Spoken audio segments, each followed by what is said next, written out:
Saudações amigo e amiga orquidófila, bem-vindo a mais um vídeo aqui do Orquidário Colpo, hoje acompanhado dessa belezinha. Acabou de abrir esse lindo cachinho, é uma Gomeza riograndensis. Quer saber tudo sobre ela? Então assista até o final que você vai se surpreender. Já peço para deixar o like, se inscreva no canal, ative o sininho, assim você vai receber sempre em primeira mão conteúdos aqui do Orquidário Colpo e vai ajudar no engajamento para que esse conteúdo chegue a outras pessoas que também gostam de orquídeas como você. Vamos para o vídeo, falando um pouquinho sobre a Gomeza riograndensis. Vamos lá.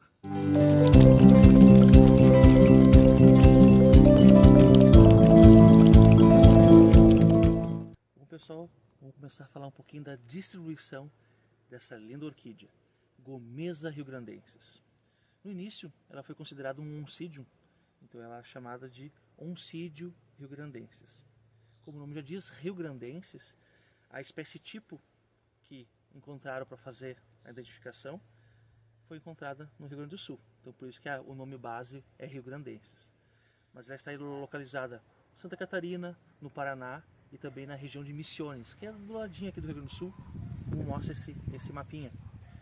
Então são orquídeas que estão presentes na Mata Atlântica, e a gente sabe que as características da Mata Atlântica, alta umidade, próximo do mar, então isso garante todo um ambiente propício para o desenvolvimento dessa espécie.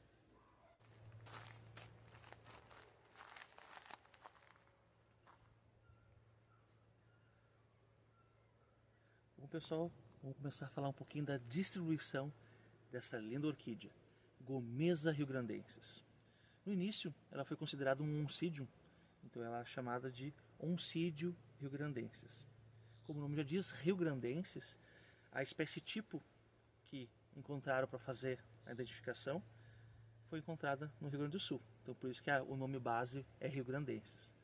Mas ela está localizada em Santa Catarina, no Paraná e também na região de Misiones, que é do ladinho aqui do Rio Grande do Sul, como mostra esse mapinha.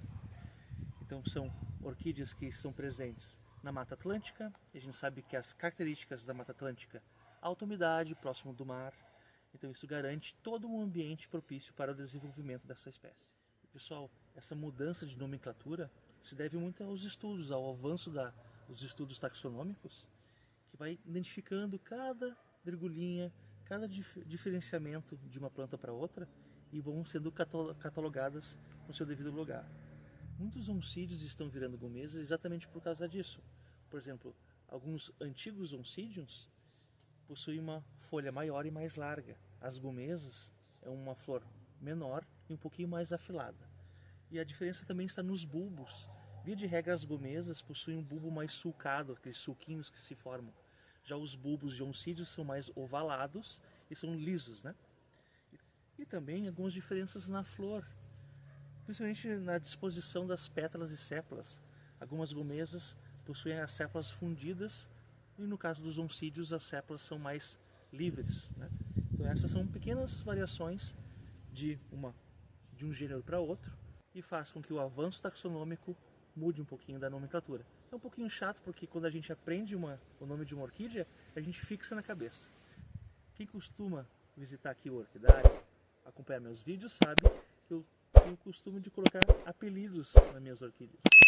Esta aqui, ó, libera uma haste floral da base até chegar a essa belezinha. Só que ela demora muito tempo. Quando eu comecei a cultivar, eu chamei ela de 9 meses, porque realmente demorou 9 meses para o desenvolvimento de toda a haste floral e a abertura dos botões. Comente aqui nos comentários abaixo. Você costuma dar apelidos para suas orquídeas? Comenta aqui os apelidinhos que vocês dão para suas orquídeas. Bom pessoal, eu fixei essa linda Gomeza riograndensis nessa plaquinha de eucalipto. Ela não foi tratada, então ela não possui muito tanino. Tanino a gente sabe que pode prejudicar o enraizamento. Tanto é que percebam as raízes, o enraizamento. Olha só que perfeição, ó. Preencheu toda a base aqui, ó. Muito interessante. Quando eu fiz essa mudinha, percebo que essa parte está vazia, ó. É que eu coloquei a traseira, eu fiz um corte aqui atrás e separei a dianteira da traseira para que aumentasse a chance de uma nova mudinha. Infelizmente não deu certo. Mas a dianteira está bem bonita, ó. Percebam o entosseramento com o enraizamento. bem interessante. Percebam os bulbos, ó, gente. Isso que eu falei para vocês, ó. Via de regra, os oncídiums possuem um bulbo mais oval e lisinho. As gomesas apresentam, ó, esse bulbo mais comprido, em forma de charutinho, que o pessoal fala, e tem esses pequenos sulcos, ó. Então é bem interessante. A folha, percebo que ela foi atacada pelo tentecores, aquele percevejo chatinho, ó, que suga a seiva da planta, ó. Pois ela estava num ambiente pouco cuidado, ela estava fora desse ambiente do orquidário, ela estava numa frutífera logo abaixo ali no pátio, mas agora ela está sendo bem cuidadinha, tanto é que, ó, já deu flor. E percebam a linda haste floral, ó, gente. É uma haste comprida, vai se desenvolvendo, ó. Tem alguns nozinhos aqui na haste floral. Quando ela passar das flores, você pode cortar a haste floral acima de um desses nós, que abre a possibilidade de a liberação, a bifurcação dessa haste floral em mais flores. E percebam que eu vou descendo, ó, gente. E olha só que lindo. E eu vou descendo, ó, gente, ó. E agora tá a atração principal, ó. Olha que lindo o florescimento aqui, ó. Ela chama atenção que ela bifurca, ó, em pequenas micro hastes florais e libera as flores, ó. Olha que bonita.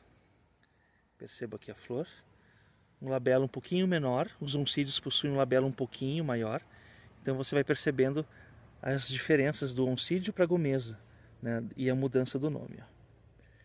Então ela dá uma haste floral bem interessante, com muitas flores. Pode chegar a 100 flores para cada haste floral, ó. Percebam agora a coloração dela, ó. Olha que linda. Percebam a belezinha do zoom dessa orquídea, ó. Um labelo bem proeminente abaixo, amarelinho, raramente pintalgado, ó. E as pétalas e as sépalas com um pintado característicos, ó. Olha que perfeição. Logo acima, aquela parte mais amarela é a coluna. A gente sabe que a coluna é aquela fusão da parte feminina com a masculina. Isso aqui é uma idiosincrasia que o pessoal chama, que é aquela característica que define uma espécie ou alguma coisa. Então, se você tem uma orquídea ou uma flor, no caso, que você não sabe a identificação e tem dúvida se é orquídea ou não, procure a coluna. Se ela tem coluna, ela é uma orquídea. Então, é um definidor se é orquídea ou não. Olha que linda espécie. Ela não tem perfume, infelizmente, mas olha só que perfeição pintalgada, ó. Muitas flores alegrando o orquidário aqui. Pessoal, em relação ao tamanho das flores, elas seguem um padrão dos oncídios e gomesas, em torno de 2 a 3 centímetros de diâmetro. Infelizmente, como falei, não tem cheiro, não tem perfume, mas ela ganha muito prestígio pela quantidade de flores. Como eu mencionei, pode liberar até 100 flores por haste floral. Então, pessoal, estão gostando do vídeo? Deixe o like, se inscreva no canal e assista até o final, que ainda tem novidades aqui do cultivo da Gomesa riograndensis. Que espécie incrível, né? Ela ganha muito destaque na nossa coleção, porque ela é uma espécie específica. Pode ser redundância, mas não é, porque ela é específica de uma região aqui do sul do Brasil. Eu estou gravando no meu orquidário, que fica na região metropolitana de Porto Alegre. Um clima subtropical, estações bem definidas, chove bastante no período do verão, mas com bastante calor, faz o friozinho no inverno. E normalmente a dica que eu dou, que o pessoal chega para mim aqui no orquidário, como é que eu cultivo tal planta? A minha primeira dica sempre é imitar a natureza, porque como ela está adaptada a esse fato, então se você imitar o local no qual ela se desenvolve muito bem, você vai ter sucesso com o cultivo da planta. Então, uma planta de clima subtropical, Mata Atlântica, a gente sabe as características dessa mata, né? Então, como é que eu cultivo essa lindeza? Irrigação, mais ou menos 2 vezes por semana. É interessante que todos os oncídios eles gostam, e no caso da gomesa, né, pela variação taxonômica, elas gostam de umidade, interessante, bastante umidade. Só que ela gosta do quê? De drenagem, pessoal. Então, se você tem um oncídio ou gomesas, pode dar água à vontade, pode até dar uma vez por dia, tá? Não tem problema. Só que o que difere das outras plantas, ó, a drenagem. Ó. Como essa orquídea é uma orquídea epífita de árvores, ela se adaptou para que não ocorresse nenhum acúmulo de água próximo das raízes. São raízes finas, como vocês já viram no zoom. Então, é interessante manter uma boa luz, uma boa irrigação, que você vai ter sucesso com essa planta. Então ela gosta de uma boa drenagem.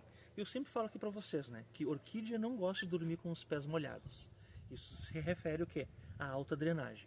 Então, orquídea é praticamente um sinônimo de drenagem. Pode molhar quantas vezes quiser. Claro que tem aquelas variações se você cultiva em tronquinhos ou em vasos. Em vasos há uma taxa de evaporação um pouquinho menor. Então, o período entre as irrigações em vasos tem que ser um pouquinho mais distanciadas uma da outra. Então, no caso dos tronquinhos, você pode fazer com certa frequência. É claro que no inverno, a temperatura cai, então você pode diminuir um pouco a taxa de irrigação.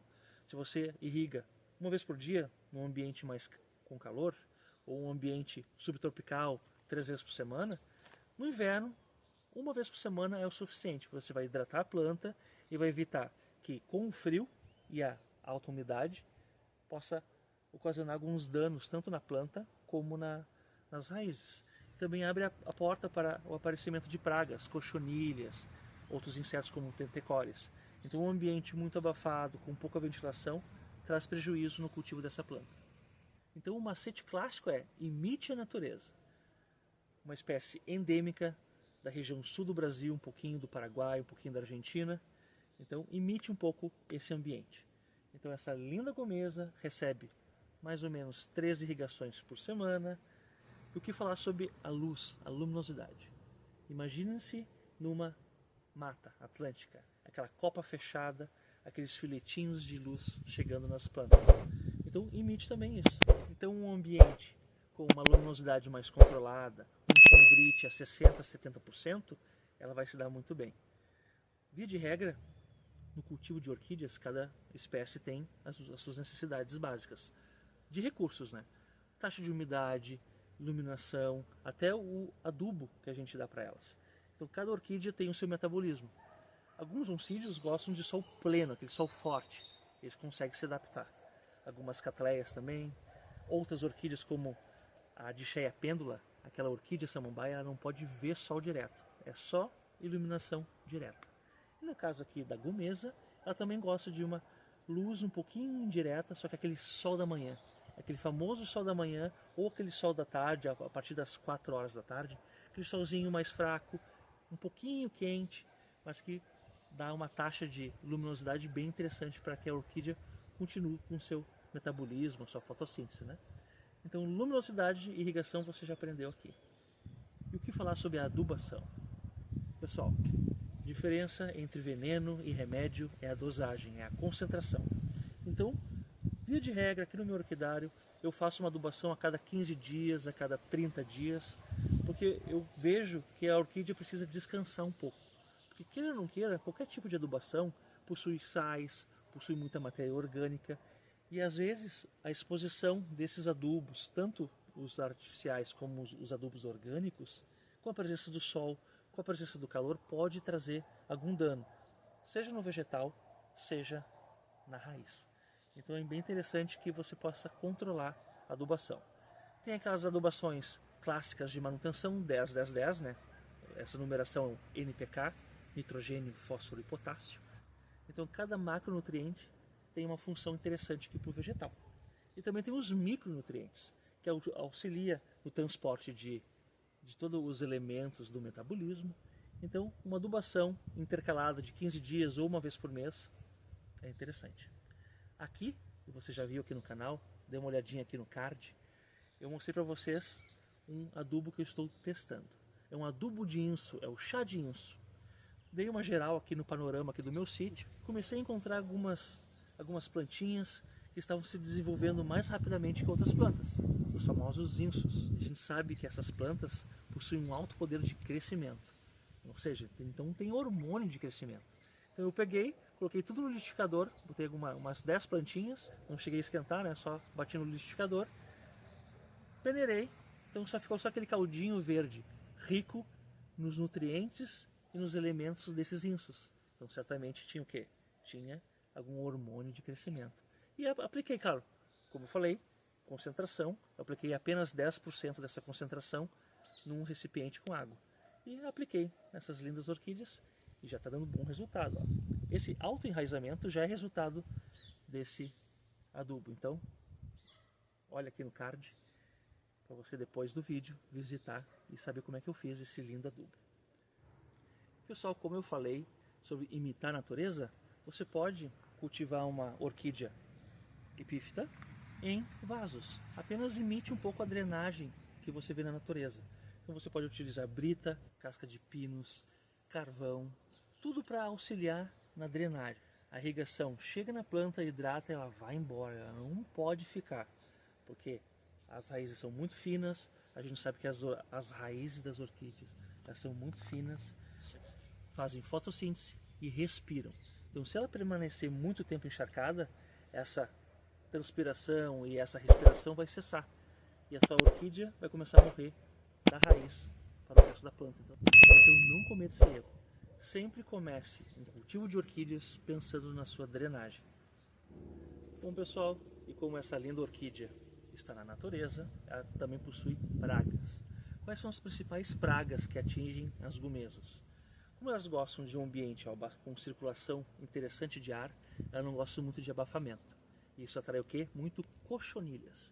As cochonilhas adoram se estabelecer nessas lindas folhas. Então uma alta taxa de umidade com baixa ventilação abre uma porta para a chegada desses insetos. E como vocês viram no vídeo, no início do vídeo, eu mostrei um zoom ali das folhas, tem aquele dano mecânico causado pelos tentecores, aquele percevejo vermelhinho com preto que adora sugar a seiva das folhas. Então mais um cuidado com as pragas para que ela não atinja as suas orquídeas, porque as orquídeas afetadas com pragas perdem não só o valor comercial, também o valor estético. Cuidado com as lesmas, um ambiente muito fechado, muito escuro, abaixo das bancadas, um ambiente com pouca ventilação e muita umidade. E a gente sabe que um orquidário vai ter muita umidade, exatamente por causa da irrigação frequente. Então muito cuidado com essas 3 pragas: lesmas, tentecores e cochonilhas. Você prevenindo, você vai ter uma linda planta. Obrigado para quem assistiu até agora. Não deixe de se inscrever, curtir, compartilhar e ativar o sininho. E obrigado por quem assistiu até agora. Isso vai fazer com que o vídeo chegue a mais pessoas que também gostam de orquídeas como vocês. Me despeço agora. Até o próximo vídeo aqui do Orquidário Colpo. Hoje falei um pouquinho da Gumesa riograndensis. Até o próximo vídeo.